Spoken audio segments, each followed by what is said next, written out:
విద్యుత్తుని అందించే కార్యక్రమంలో తెలంగాణ ప్రభుత్వం, ఈ రాష్ట్ర ప్రభుత్వం, ఇందిరమ్మ రాజ్యం ముందుకు పోతా ఉంది. తద్వారా పెద్ద ఎత్తున ఈ రాష్ట్రానికి పరిశ్రమల్ని ఆకర్షించడం, పరిశ్రమల ద్వారా వచ్చే పెట్టుబడి, తర్వాత వాటి ద్వారా వచ్చే ఉత్పత్తితో ఈ రాష్ట్ర జీడిపిని పెంచడం, పెరిగినటువంటి జీడిపి ద్వారా వస్తున్నటువంటి జిఎస్టీతో వచ్చే ఆదాయంతో రాష్ట్ర అభివృద్ధి కోసం ఒక పక్కన ప్రణాళికలు వేయటం, అది ఇన్ఫ్రాస్ట్రక్చర్ కావచ్చు, లేకపోతే ఇరిగేషన్ ప్రాజెక్ట్స్ కావచ్చు, ఇండస్ట్రీ కావచ్చు, ఇటువంటి చేస్తూనే ప్రజా సంక్షేమం కోసం వెల్ఫేర్ స్కీమ్స్ కూడా పెద్ద ఎత్తున ముందుకు తీసుకుపోయే కార్యక్రమాన్ని నాంది పలుకుతాం. అందులో భాగంగానే ఈరోజు రాష్ట్రంలో 93 లక్షల మందికి సన్నబియ్యం ఇవ్వగలుగుతాం.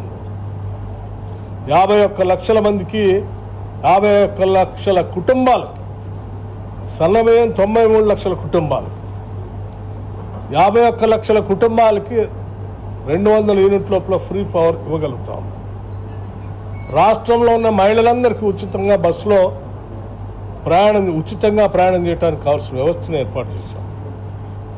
అట్లాగే ప్రతి సంవత్సరం కనీసం 20,000 కోట్లకు తగ్గకుండా వడ్డీ లేని రుణాలు ఇచ్చేటువంటి కార్యక్రమాన్ని సెల్ఫ్ హెల్ప్ గ్రూప్స్కి ఏర్పాటు చేసుకున్నాం. 5 ఏళ్లలో 1 లక్ష కోట్లు ఇవ్వాలనే లక్ష్యంతో ముందుకు పోతాం.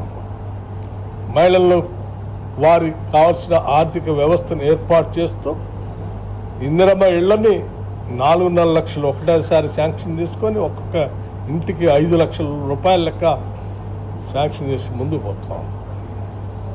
విద్యార్థుల చదువు కోసం young India integrated residential schools అని ఒకటేసారి రాష్ట్రంలో 104 స్కూల్స్ శాంక్షన్ చేసుకుని పోతా ఉన్నాం. ఒక్కో స్కూల్ కనీస క్యాంపస్ 25 ఎకరాల తగ్గకుండా 200 కోట్ల రూపాయల ఖర్చుతో అన్ని వర్గాలకు సంబంధించిన పిల్లలు అందులో చదువుకునేటట్టుగా ఒక వ్యవస్థను ఏర్పాటు చేస్తాం. ఇటువంటి అనేక రకాలైనటువంటి ఒక సంక్షేమ కార్యక్రమాలు తీసుకొని పోతూ రైతాంగ సోదరులందరికీ ఒకసారి రైతు భరోసా పేరు 9,000 కోట్లు ఇచ్చాం. 9 రోజుల్లో 9,000 కోట్లు ఇచ్చాం. అంతకుముందు 21,000 కోట్లు రుణమాఫీ కింద ఇచ్చాం. అగ్రికల్చర్ పంప్ సెట్స్ 29 లక్షల పంప్ సెట్స్ ఉంటే వాటన్నిటికీ ఉచితంగా కరెంట్ ఇవ్వటానికి దాదాపు 12,500 కోట్ల రూపాయలు ఆర్థిక శాఖ, విద్యుత్ శాఖకి ప్రతి సంవత్సరం నిధులు చెల్లిస్తాం. ఇటువంటి అనేక సంక్షేమ అభివృద్ధి కార్యక్రమాలను ప్రజలకు అందిస్తూ ముందుకు పోవటం కోసం కావలసినటువంటి ఆర్థిక సంపదను సృష్టించడానికి ప్రతి ప్రోడక్ట్కి, అది అగ్రికల్చర్ ప్రోడక్ట్ కావచ్చు, ఇండస్ట్రియల్ ప్రొడక్షన్ కావచ్చు, లేకపోతే ఇంకే ప్రొడక్షన్ అయినా కావచ్చు, ప్రతి ప్రొడక్షన్కి అవసరమైన విద్యుత్ శక్తిని నిరంతరాయంగా సరఫరా చేసేటువంటి వ్యవస్థని ఈ రాష్ట్రంలో పకడ్బందీగా ప్రణాళికాబద్ధంగా చేసుకొని ముందుకు పోతున్నామని చెప్పడమే మా ప్రధాన ఉద్దేశం. మీతో ఈ విషయాలన్నీ పంచుకుంటాం. దయచేసి ఈ వాస్తవ విషయాలన్నింటినీ కూడా ప్రజలకు తెలియజెప్పాలని, నేను ఈ మధ్య అక్కడ ఇక్కడ కొద్దిమంది టీఆర్ఎస్ పార్టీకి సంబంధించిన నాయకులు ఆ జిల్లా ఈ జిల్లా తిరుగుతూ ఇది మేమే కట్టాం, మా వల్లనే వచ్చింది, మా వల్లనే దూకాం, లేకపోతే ఇది నేనే తెచ్చినా అని చెప్తున్నాను. నేను అడుగుతా ఉన్నాను వాళ్ళు సూటిగా, 10 సంవత్సరాలు మీరు రాష్ట్రం తెచ్చుకున్నదే ప్రాజెక్టులు కట్టుకోవటానికి, నీళ్ళని తెలంగాణ బీడు భూములకి మళ్ళించుకోవటానికి. 10 ఏళ్లలో కనీసం ఒకటైనా ఒక నాగార్జున సాగర్ లాంటి డ్యామ్ కట్టారా?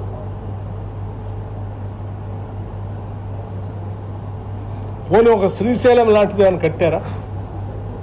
పోనీ ఆ పైన ఉన్న ఒక జోరాల లాంటిదేమైనా కట్టారా? ఇవన్నీ బహుళ సాధ ప్రాజెక్టులే కదా. నేను మధ్యలో ఉన్నటువంటి లిఫ్ట్ ఇరిగేషన్స్ గురించి మాట్లాడలే.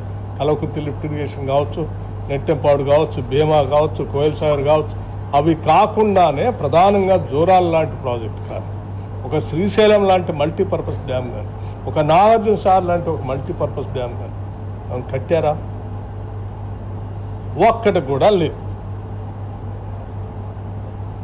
అక్కడ పోతే పోనీ ఏమైనా గోదావరిలోనైనా మీరు ఏమైనా కట్టారా ఒక ఎస్ఆర్ఎస్పి లాంటిదంటే అది లేదు. ఓ శ్రీపాద ఎల్లంపల్లి లాంటి ఓ ప్రాజెక్ట్ కట్టారంటే అది లేదు. ఓ దేవాదుల లిఫ్ట్ ఇరిగేషన్ లాంటిది పెట్టారంటే అది లేదు. పోనీ ఇందిరా సాగర్, రాజు సాగర్లో ఏమైనా కంప్లీట్ చేశారా? అది లేదు. కానీ అప్పుడప్పుడు వచ్చి ఖమ్మం ఇప్పుడే ఎవరో ఒక పెద్ద మనిషి ఖమ్మం పోయినట్టు పోయి చెప్తున్నట్టు మేము మొదలుపెట్టిన సీతమ్మ అంటే సీతారామ ప్రాజెక్టుతోనే వాళ్ళు నీళ్ళు వదిలేరు అని చెప్తాను.